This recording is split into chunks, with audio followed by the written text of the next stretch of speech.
क्यों एक्सपीओ फ्रॉड में रिकवरी के चैलेंजेस आ रहे हैं, क्या है बड़े 5 चैलेंजेस अगले 5 मिनट में मैं आपको एक्सप्लेन करता हूँ।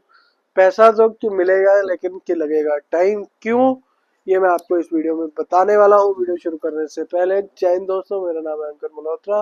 Welcome to the new video और channel money with Ankur. Let's get started to the video. सबसे पहले तो the barrier to justice. India में आप कंप्लेंट करते हो तो भाई टाइम की लगता ही कि लगता है। इतनी बड़ी पॉपुलेशन है, इतनी ज़्यादा पॉपुलेशन है और कोर्ट्स कम है, जजेस कम है, पुलिस कम है, तो टाइम तो लगेगा ही लगेगा। सबसे बड़े 5 दिक्कतें की परेशानियां जो है वो है ये। अगर चैनल में पहली बार आए हो तो चैनल कर लीजिए सब्सक्राइब। मैं आपको और भी आगे एक्सपीओ के रिलेटेड एजुकेट करता रहूंगा, जो भी अपडेट आएगी आपको बताऊंगा। Offshore operation outside Indian legal jurisdiction है। कॉर्पोरेट, इसमें आप लगाइए काम हुआ है। कॉर्पोरेट लेवल पे ये काम होता है, छोटे लेवल पे नहीं होता। क्रिप्टो की यूसेज जहाँ पर होती है वहाँ पे ट्रेस करना बहुत मुश्किल हो जाता है। लेयरिंग हो रखी है इसमें, कॉम्प्लेक्स मनी लॉन्ड्रिंग है इसमें, और हिडन फुटप्रिंट्स हैं, और फेक फीस भी इसमें मांगी गई है। सबसे पहले तो ऑफशोर ऑपरेशंस। ये प्लेटफॉर्म अक्सर ऐसी कंट्री से ऑपरेट करते हैं जहां इंडियन लॉ की कमी होती है। कोई फिजिकल ऑफिस नहीं होता, रजिस्टर्ड एड्रेस नहीं है, local police can not red और समन, और जुडिशियल बाउंड्रीज इन्हें प्रोटेक्ट करती है। क्रिप्टो करेंसी लिमिटेशन 100% इसमें दिक्कत आती ही आती है, क्योंकि ज़्यादातर जो प्लेटफॉर्म्स होते हैं उनके लिए, सबके लिए क्रिप्टो ही की यूज़ होती है, जैसे इसमें की यूज़ हुई हुई है। और बैंक्स को, मतलब जैसे कि बैंक्स में होता है क्रिप्टो में, लेकिन कोई चार्जबैक या रिफंड का मैकेनिज्म होता ही नहीं है। एक बार पैसा ट्रांसफर हुआ तो हुआ। Number 3, the withdrawal trap.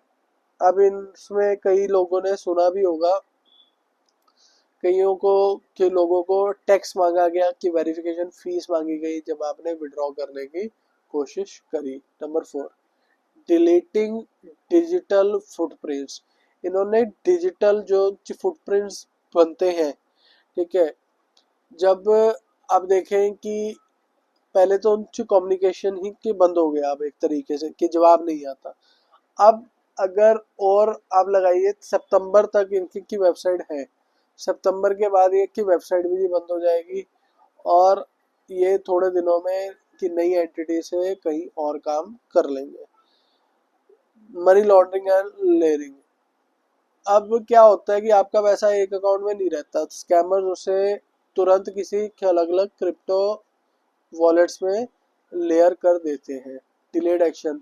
जब तक साइबर सेल एक्शन लेती है तब तक प्राइमरी अकाउंट खाली हो चुका होता है। स्पीड से स्कैमर्स बहुत तेज होते हैं। बैंक और क्रिप्टो में या कि एक्सपीओ में क्या फ़र्क था? बैंक हमेशा की वेरीफाइड होता है, एक की एक्सपीओ की फेक है। रिफंड पॉलिसी की चार्जबैक होता है, और ये एक्सपीओ में की इम्पॉसिबल है। अथॉरिटी आरबीआई इंडियन लॉज है, यहाँ पे कोई एक तरीके से की अथॉरिटी नहीं है। ट्रैकिंग या मतलब कि ऑडिट की लेयरिंग होती है, यहाँ पे कॉम्प्लेक्स लेयरिंग होती है। The recovery agent warning. कभी किसी ऐसे रिकवरी एजेंट पे भरोसा ना करें जो पैसे वापस दिलवाने के बदले फीस मांगे, वो भी फ्रॉड ही होगा भाई, ठीक है।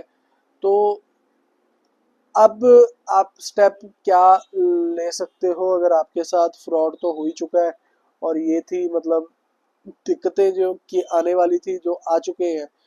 सबसे पहले तो अगर अभी तक आपने कंप्लेंट नहीं करी है तो साइबर सेल में कंप्लेंट कीजिए, स्क्रीनशॉट लीजिए सारी चैट्स के, ट्रांजेक्शन आईडी और की वेबसाइट लिंक है।